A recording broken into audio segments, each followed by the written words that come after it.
personne doit voir comment vous faites pour s'en inspirer. En très peu de temps, dire l'essentiel, sachant effectivement le programme du Premier ministre très chargé. Je serais dans un débat avec des jeunes, on aurait fait 2 heures, 3 heures de temps, et puis on part sans rien noter. C'est un peu les habitudes maintenant, les gens n'écrivent pas. Vous voyez, quelques 15 minutes, vous avez dit l'essentiel, et presque chacun a ses papiers pour noter, et ceux qui ne notent pas, c'est des fonctions où il y a beaucoup de rétention. Et ils ont besoin de retenir plus que d'écrire. Ce qui est sûr, tout ce qui va être dit ici est noté par chacun d'entre vous. Je voudrais ensuite vous dire que nous souhaitons mettre nos pieds dans vos traces, mais de façon meilleure, comme on le dit en Bamana. Chacun cherche un enfant qui fait mieux que toi. Et ce que je dis à beaucoup, nous souhaitons être des monébodéons.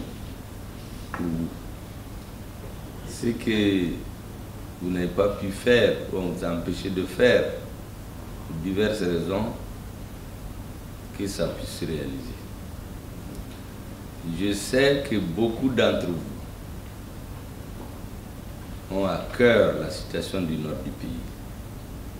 Ils dorment, ils se réveillent avec. Les politiciens se battent pour le pouvoir, mais les autres, ils se battent dans leur sommeil pour que le Mali reste un et indivisible. Pourquoi je disais que on veut mettre les pieds dans vos souliers en souhaitant les remplir et aller plus loin. Parce que ce qui est en train de se passer aujourd'hui, je suis convaincu que c'est le souhait le plus profond de beaucoup d'entre vous. Certains ont été empêchés, certains ne s'en occupaient pas suivant leur fonction, certains ne pouvaient rien. Regardez, parce que dans un pays, chacun a son rôle. Les médecins soignent, les agriculteurs cultivent, les militaires font la guerre. Et quand les militaires font la guerre, ceux avec quoi ils font la guerre, ce n'est pas eux qui achètent, on le leur donne.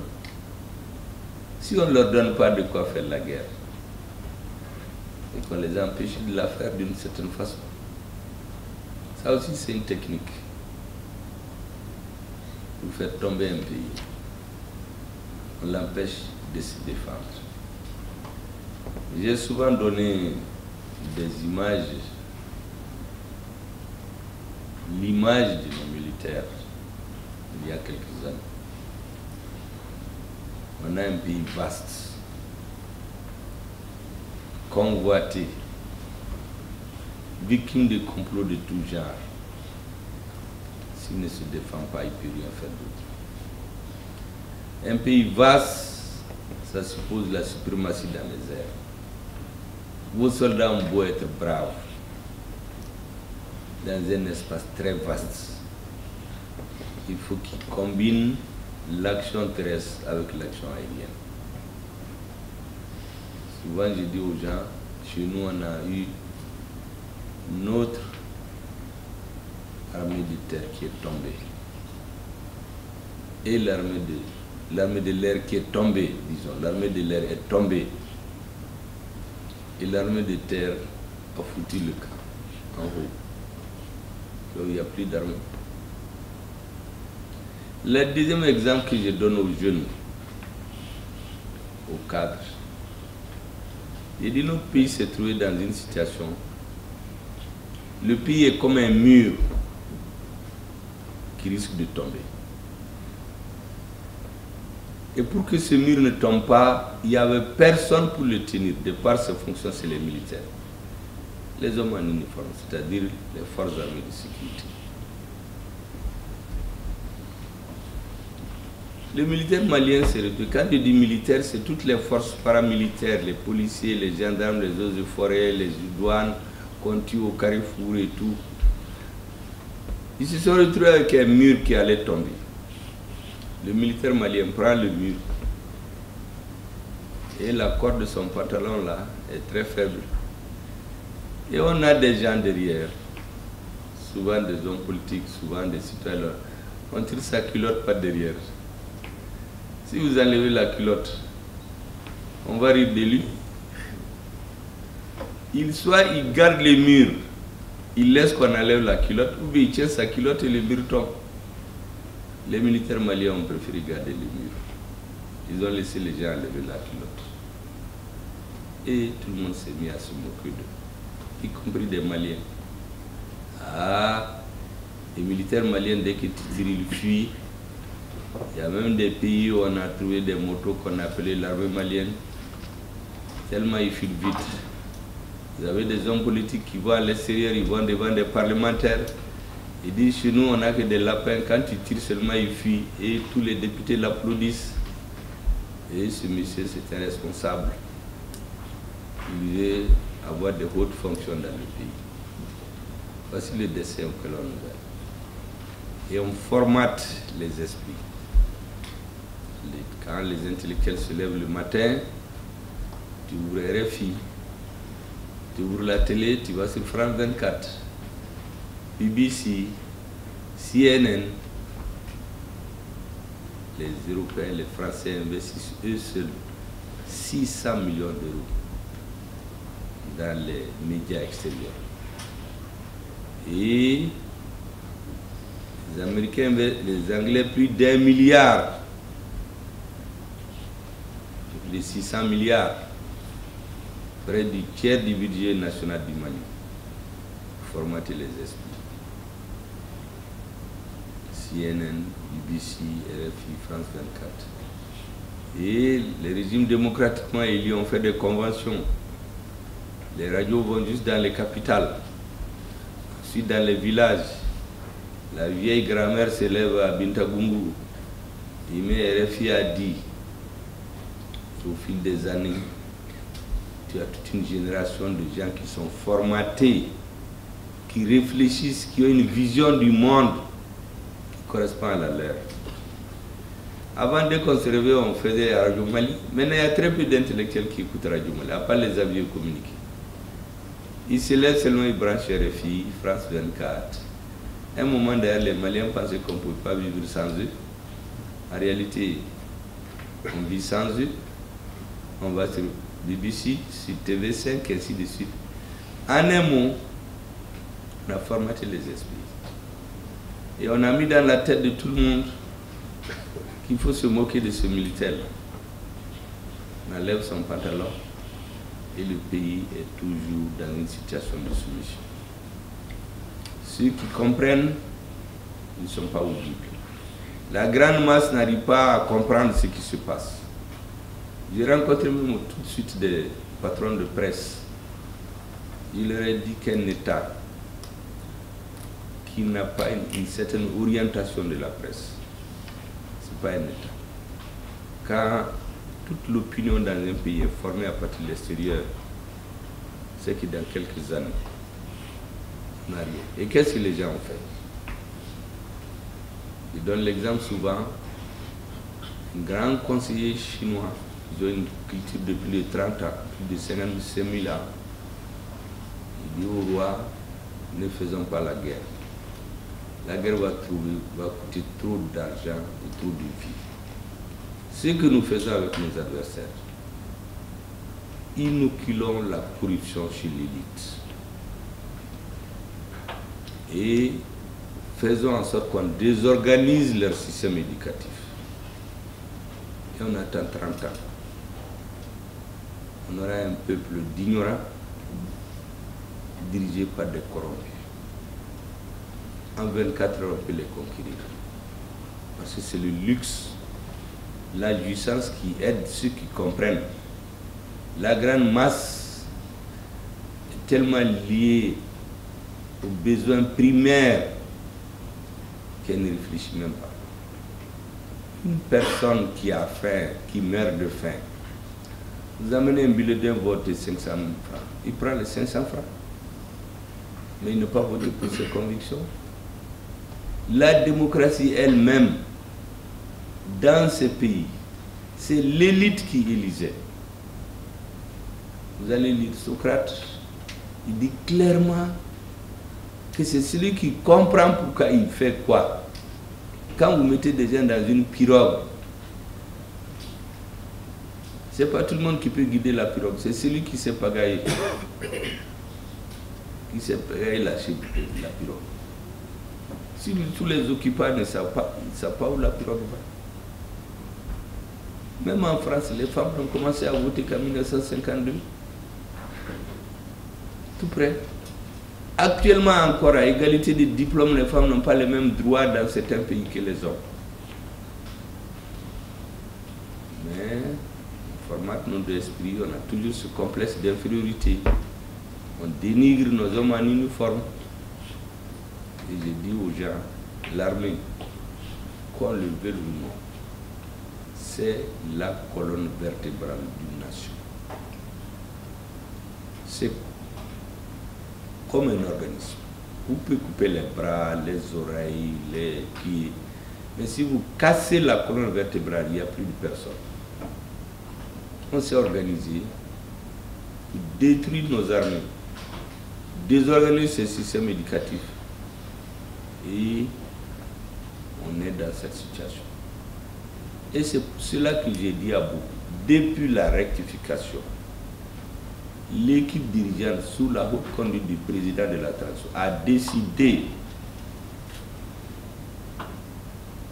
qu'aussi longtemps qu'on n'aura pas inversé les rapports de force militaires sur le terrain, notre pays ne peut pas aspirer à la paix. En sachant très bien que la force militaire se lui règle rien. Mais il faut qu'elle précède l'action économique et sociale, ou qu'elle voit ensemble. Donc, ce que nous faisons aujourd'hui, conformément à vos souhaits,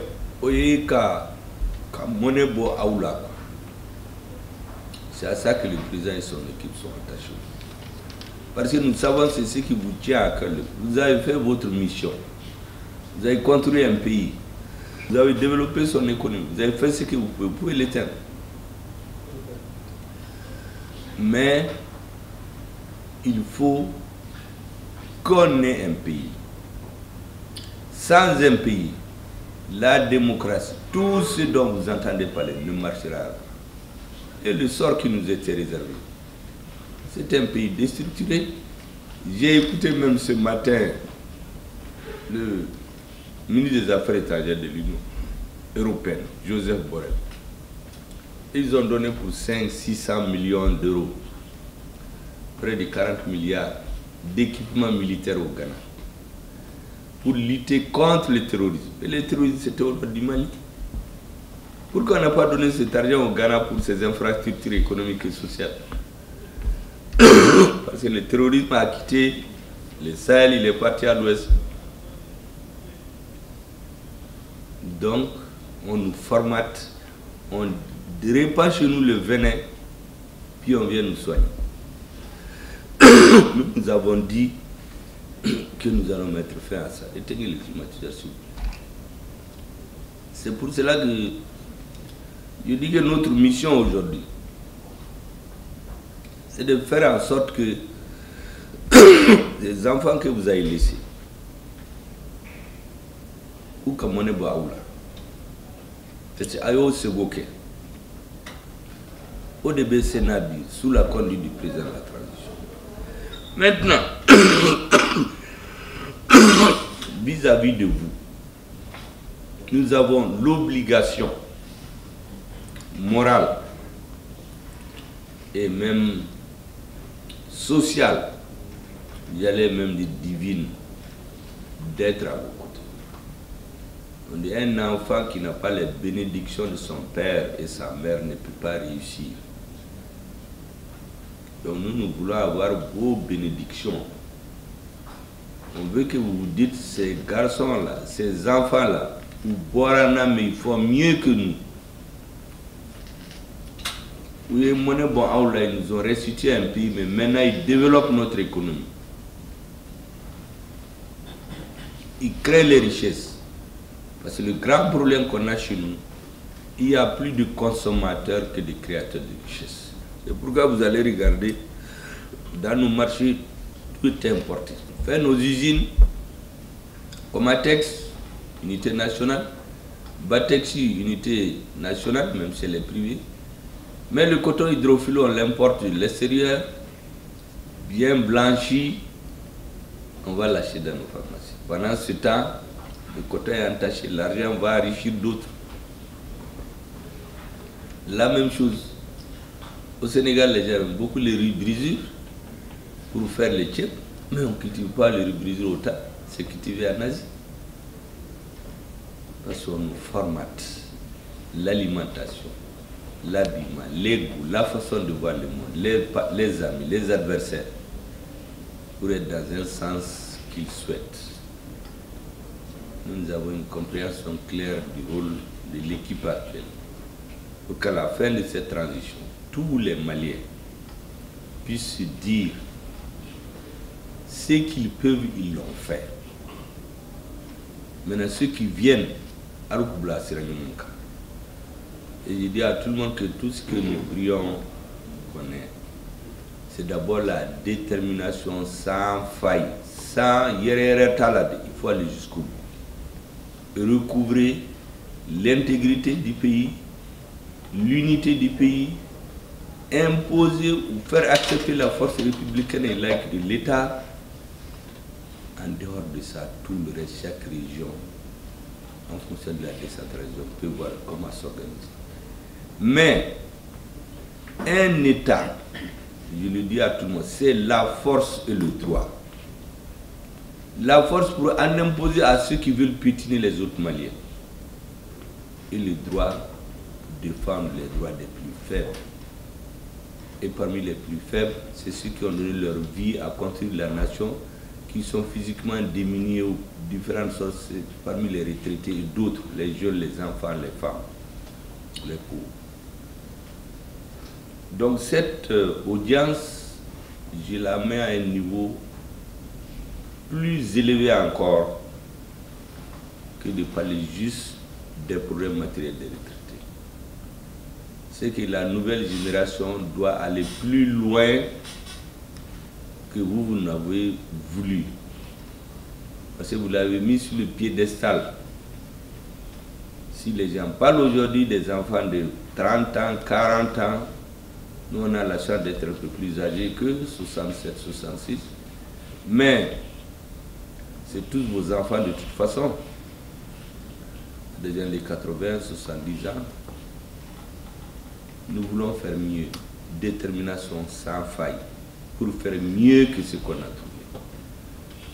Et corriger toutes les erreurs qu'il y avait chez nous. Je viens de dire aux journalistes qu'il y a une gestion un tout petit peu meilleure nous permettait d'avoir les 2000 milliards de francs CFA ici au Mali sans avoir besoin d'aide extérieure.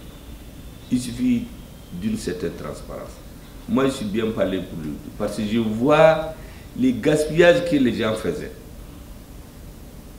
Pendant que des Maliens mouraient, on enterrait nos soldats dans des fosses communes. Il y a des individus qui prennent des dizaines de milliards à eux seuls. Pendant que la Covid tuait des millions, des gens prennent des dizaines de milliards à eux seuls. Donc la réalité, c'est qu'avec une gestion orthodoxe, on peut régler un certain nombre de nos problèmes. Ça, c'est ma conviction. La deuxième chose qui doit habiter l'équipe actuelle, c'est le courage de reconnaître là où il n'a pas raison et pouvoir se corriger. Parce que c'est une forme de courage aussi que de reconnaître qu'on s'est trompé quelque part et on rectifie. Le tout ayant pour objectif d'aller de l'avant. Maintenant, pour le reste, d'abord, avec bien sûr l'accompagnement de Madame le ministre de la Santé et ses collègues, je serai présent. Maintenant, qu'est-ce qui peut être fait aussi pour vous appuyer? On va faire le minimum nécessaire en tout cas, compte tenu de la situation de notre pays. Ça, c'est donc pour honorer votre présence ici. Parce que vous ne savez pas que votre présence est très significative pour moi, personnellement. quand les anciens comme ça se déplacent pour venir exposer leurs problèmes, alors qu'ils pouvaient juste faire leur forum et envoyer leur dossier, se faire recevoir par le président, c'est un message d'encouragement pour nous de continuer. Nous avons besoin de vos bénédictions. Parce que comme je l'ai dit, des enfants sans l'appui, les bénédictions des parents, maman, papa, ils ne peuvent pas aller de là-bas. Moi, je suis convaincu de ça. Donc, on a besoin de vos bénédictions, de vos conseils. J'ai tenu à ce que les ministres soient là, parce que c'est un peu comme ça que je travaille actuellement. Même ce matin, j'ai raté 2 cérémonies, parce que j'ai été invité sans les ministres. J'ai dit, je ne vais pas dans une cérémonie. Si ce n'est pas un ministre qui regarde, qui l'apprécie, et je l'accompagne pour rehausser l'image. Mais le Premier ministre ne peut pas aller sur l'invitation des gens parce qu'ils le connaissent. Donc j'ai tenu à ce que les ministres soient là pour que ce travail de réflexion après votre forum puisse se poursuivre et que les textes qui seront issus, et ça c'est le deuxième résultat, seront examinés au niveau de son cabinet du gouvernement. En tout cas, ils seront transmis à qui de droit. Que tout ce qui peut être fait dans la limite des moyens de l'État pour vous mettre à l'aise puisse être fait. Parce que c'est une obligation morale. C'est d'ailleurs votre droit. Si on est là aujourd'hui, c'est parce que vous vous êtes sacrifié hier. Certains n'avaient pas leur salaire pendant des mois. Des jeux politiques auxquels les gens n'ont rien à voir se faisaient. Parce que même cette histoire de retard des salaires, moi j'ai tout déchiffré après. Il y avait des individus qui l'organisaient. J'ai toute la situation aujourd'hui. Il n'y avait aucune raison. Il y a des individus qui l'organisaient. Mais personne ne sait. Les gens acceptaient tout ça. Pendant des années, ils se sont sacrifiés pour leur pays. Donc aujourd'hui, ceux qui demandent, c'est leur droit. C'est même notre obligation de le donner. C'est pour vous dire donc, la deuxième grande conclusion, je m'en arrête là, c'est que les résultats de vos travaux seront examinés avec la plus haute attention. Elles seront transmises au chef de l'État. Que Dieu nous donne le courage et les moyens de vous donner satisfaction pour l'intérêt de notre pays et pour la baraka de l'équipe qui dirige actuellement. Voilà ce que je voulais dire, mon père. Et merci bien. Si vous, monsieur le ministre, ne voudrez pas ajouter quelque chose, je vais déclarer la séance levée et on fait une photo de famille. Merci bien. Merci. La génération doit voir comment vous faites pour s'en inspirer. En très peu de temps, dire l'essentiel, sachant effectivement le programme du Premier ministre très chargé. Je serais dans un débat avec des jeunes, on aurait fait 2 heures, 3 heures de temps, et puis on part sans rien noter. C'est un peu les habitudes maintenant, les gens n'écrivent pas. Vous voyez, quelques 15 minutes, vous avez dit l'essentiel, et presque chacun a ses papiers pour noter, et ceux qui ne notent pas, c'est des fonctions où il y a beaucoup de rétention. Et ils ont besoin de retenir plus que d'écrire. Ce qui est sûr, tout ce qui va être dit ici est noté par chacun d'entre vous. Je voudrais ensuite vous dire que nous souhaitons mettre nos pieds dans vos traces, mais de façon meilleure, comme on le dit en Bamana. Chacun cherche un enfant qui fait mieux que toi. Et ce que je dis à beaucoup, nous souhaitons être des monébodéons pour vous. Ce que vous n'avez pas pu faire, ou on vous a empêché de faire, pour diverses raisons, que ça puisse se réaliser. Je sais que beaucoup d'entre vous ont à cœur la situation du nord du pays. Ils dorment, ils se réveillent avec.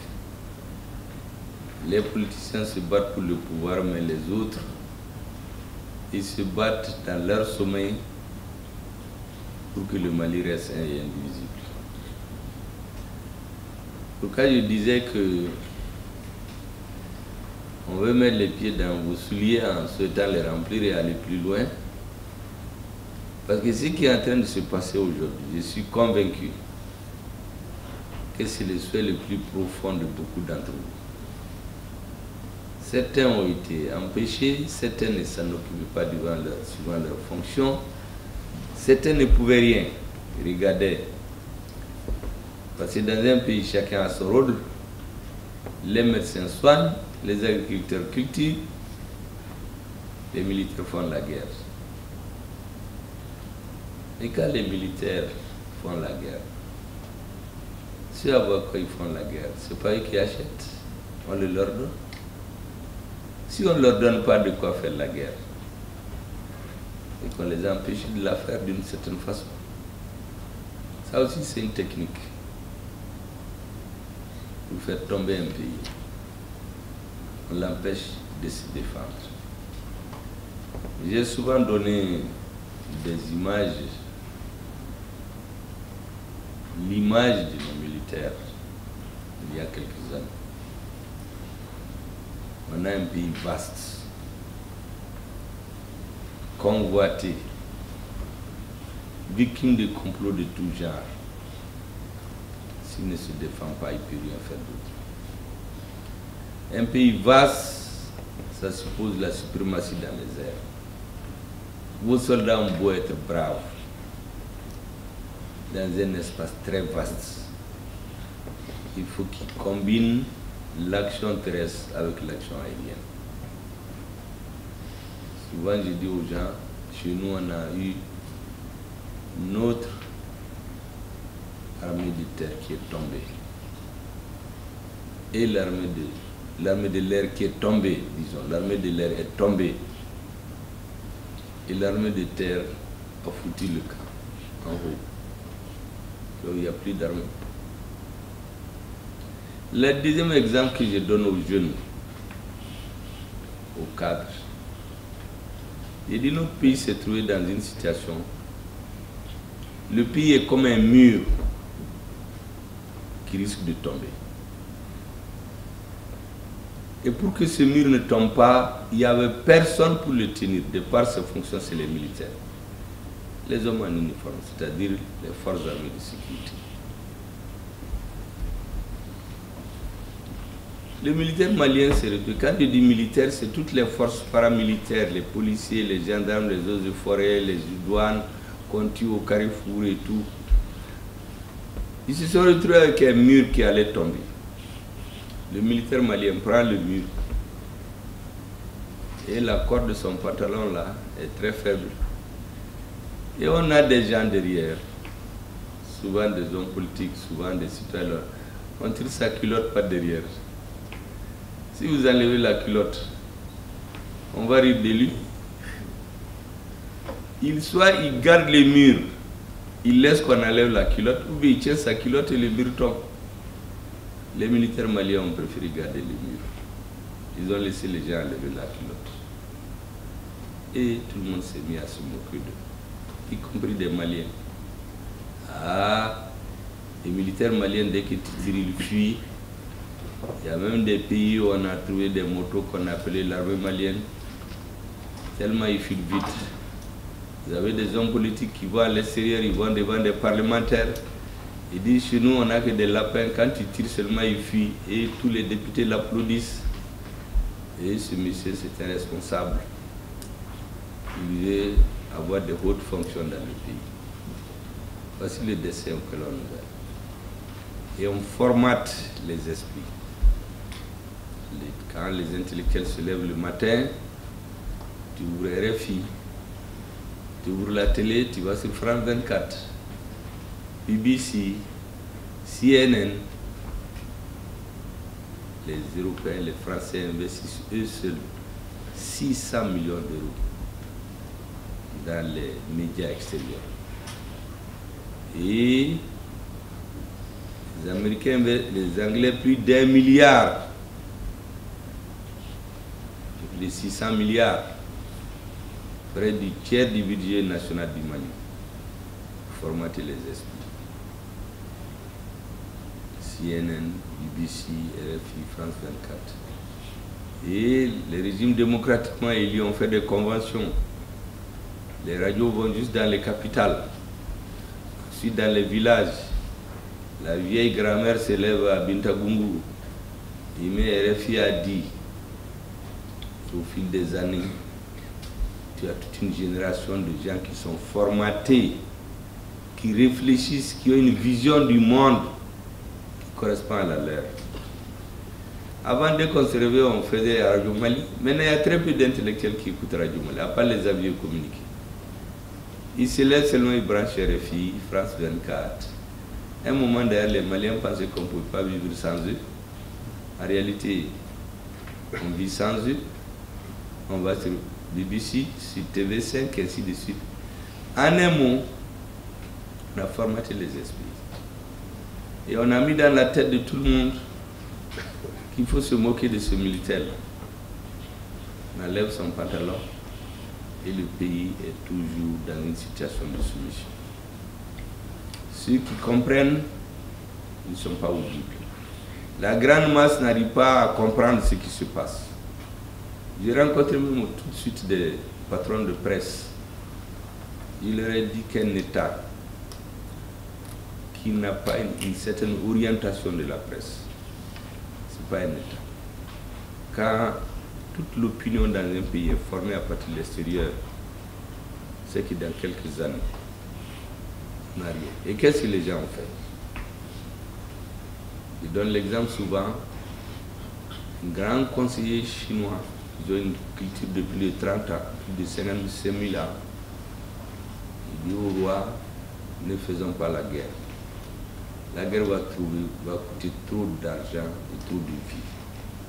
Ce que nous faisons avec nos adversaires, inoculons la corruption chez l'élite. Et faisons en sorte qu'on désorganise leur système éducatif. Et on attend 30 ans. On aura un peuple d'ignorants dirigé par des corrompus. En 24 heures, on peut les conquérir. Parce que c'est le luxe, la jouissance qui aide ceux qui comprennent. La grande masse est tellement liée aux besoins primaires qu'elle ne réfléchit même pas. Une personne qui a faim, qui meurt de faim, vous amenez un bulletin de vote de 500 000 francs, il prend les 500 francs, mais il ne peut pas voter pour ses convictions. La démocratie elle-même, dans ces pays, c'est l'élite qui élisait. Vous allez lire Socrate, il dit clairement que c'est celui qui comprend pourquoi il fait quoi. Quand vous mettez des gens dans une pirogue, ce n'est pas tout le monde qui peut guider la pirogue, c'est celui qui sait pagailler. Qui sait pagailler la pirogue. Si tous les occupants ne savent pas, ils ne savent pas où la pirogue va. Même en France, les femmes ont commencé à voter qu'en 1952. Tout près. Actuellement encore, à égalité de diplômes, les femmes n'ont pas les mêmes droits dans certains pays que les hommes. Mais on formate notre esprit, on a toujours ce complexe d'infériorité. On dénigre nos hommes en uniforme. Et je dis aux gens, l'armée, qu'on le veuille ou non, c'est la colonne vertébrale d'une nation. C'est comme un organisme. Vous pouvez couper les bras, les oreilles, les pieds, mais si vous cassez la colonne vertébrale, il n'y a plus de personne. On s'est organisé pour détruire nos armées, désorganiser ce système éducatif. Et on est dans cette situation.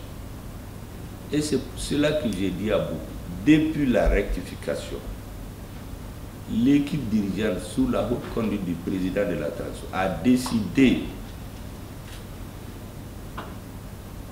qu'aussi longtemps qu'on n'aura pas inversé les rapports de force militaires sur le terrain, notre pays ne peut pas aspirer à la paix. en sachant très bien que la force militaire se ne règle rien. Mais il faut qu'elle précède l'action économique et sociale, ou qu'elle voit ensemble. Donc, ce que nous faisons aujourd'hui, conformément à vos souhaits,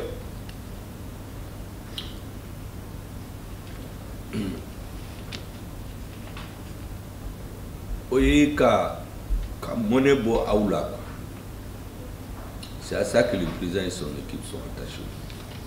Parce que nous savons c'est ce qui vous tient à cœur. Vous avez fait votre mission. Vous avez construit un pays. Vous avez développé son économie. Vous avez fait ce que vous pouvez l'éteindre.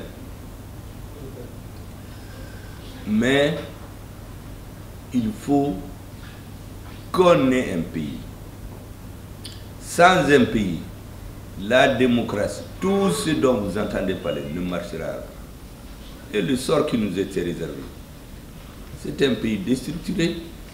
J'ai écouté même ce matin le ministre des Affaires étrangères de l'Union européenne, Joseph Borrell.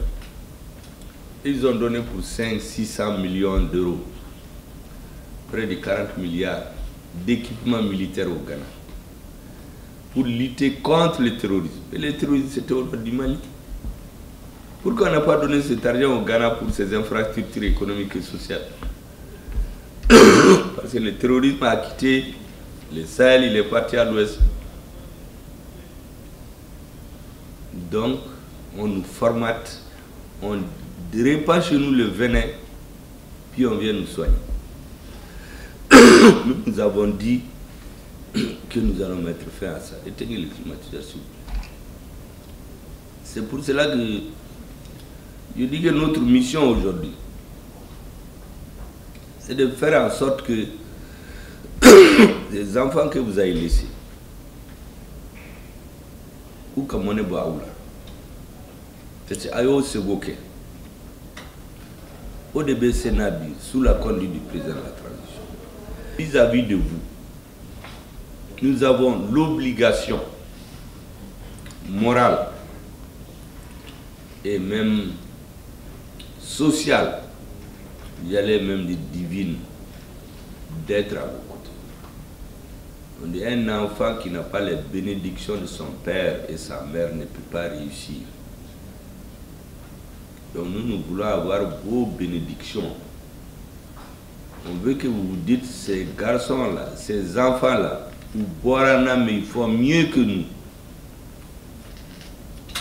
Oui, ils nous ont restitué un pays, mais maintenant ils développent notre économie. Ils créent les richesses. Parce que le grand problème qu'on a chez nous, il y a plus de consommateurs que de créateurs de richesses. C'est pourquoi vous allez regarder, dans nos marchés, tout est importé. On fait nos usines, Comatex, unité nationale, Batexi, unité nationale, même si elle est privée. Mais le coton hydrophilo, on l'importe de l'extérieur, bien blanchi, on va l'acheter dans nos pharmacies. Pendant ce temps, le coton est entaché, l'argent va enrichir d'autres. La même chose. Au Sénégal, les gens aiment beaucoup les rubrisures pour faire les tchèques, mais on ne cultive pas les rubrisures autant, c'est cultivé en Asie. Parce qu'on nous formate l'alimentation, l'habillement, les goûts, la façon de voir le monde, les amis, les adversaires, pour être dans un sens qu'ils souhaitent. Nous avons une compréhension claire du rôle de l'équipe actuelle. Pour qu'à la fin de cette transition, tous les Maliens puissent se dire ce qu'ils peuvent, ils l'ont fait. Maintenant, ceux qui viennent, et je dis à tout le monde que tout ce que nous prions, c'est d'abord la détermination sans faille, sans yérère talade. Il faut aller jusqu'au bout. Recouvrer l'intégrité du pays, l'unité du pays, imposer ou faire accepter la force républicaine et laïque de l'État. En dehors de ça, tout le reste, chaque région, en fonction de la décentralisation, peut voir comment s'organiser. Mais un État je le dis à tout le monde, c'est la force et le droit. La force pour en imposer à ceux qui veulent piétiner les autres Maliens. Et le droit pour défendre les droits des plus faibles. Et parmi les plus faibles, c'est ceux qui ont donné leur vie à construire la nation, qui sont physiquement démunis aux différentes sources, parmi les retraités et d'autres, les jeunes, les enfants, les femmes, les pauvres. Donc cette audience, je la mets à un niveau plus élevé encore que de parler juste des problèmes matériels des retraités. C'est que la nouvelle génération doit aller plus loin que vous n'avez voulu. Parce que vous l'avez mis sur le piédestal. Si les gens parlent aujourd'hui des enfants de 30 ans, 40 ans, nous on a la chance d'être un peu plus âgés que 67, 66. Mais c'est tous vos enfants de toute façon. Des gens de 80, 70 ans. Nous voulons faire mieux. Détermination sans faille. Pour faire mieux que ce qu'on a trouvé. Et corriger toutes les erreurs qu'il y avait chez nous. Je viens de dire aux journalistes qu'il y a une gestion un tout petit peu meilleure nous permettait d'avoir les 2000 milliards de francs CFA ici au Mali sans avoir besoin d'aide extérieure. Il suffit d'une certaine transparence. Moi, je suis bien parlé pour lui parce que je vois les gaspillages que les gens faisaient. Pendant que des Maliens mouraient, on enterrait nos soldats dans des fosses communes. Il y a des individus qui prennent des dizaines de milliards à eux seuls. Pendant que la Covid tuait des millions, des gens prennent des dizaines de milliards à eux seuls. Donc la réalité, c'est qu'avec une gestion orthodoxe, on peut régler un certain nombre de nos problèmes. Ça, c'est ma conviction. La deuxième chose qui doit habiter l'équipe actuelle, c'est le courage de reconnaître là où il n'a pas raison et pouvoir se corriger. Parce que c'est une forme de courage aussi que de reconnaître qu'on s'est trompé quelque part et on rectifie. Le tout ayant pour objectif d'aller de l'avant. Maintenant, pour le reste, d'abord, avec bien sûr l'accompagnement de Madame le ministre de la Santé et ses collègues, je serai présent. Maintenant, qu'est-ce qui peut être fait aussi pour vous appuyer? On va faire le minimum nécessaire en tout cas, compte tenu de la situation de notre pays.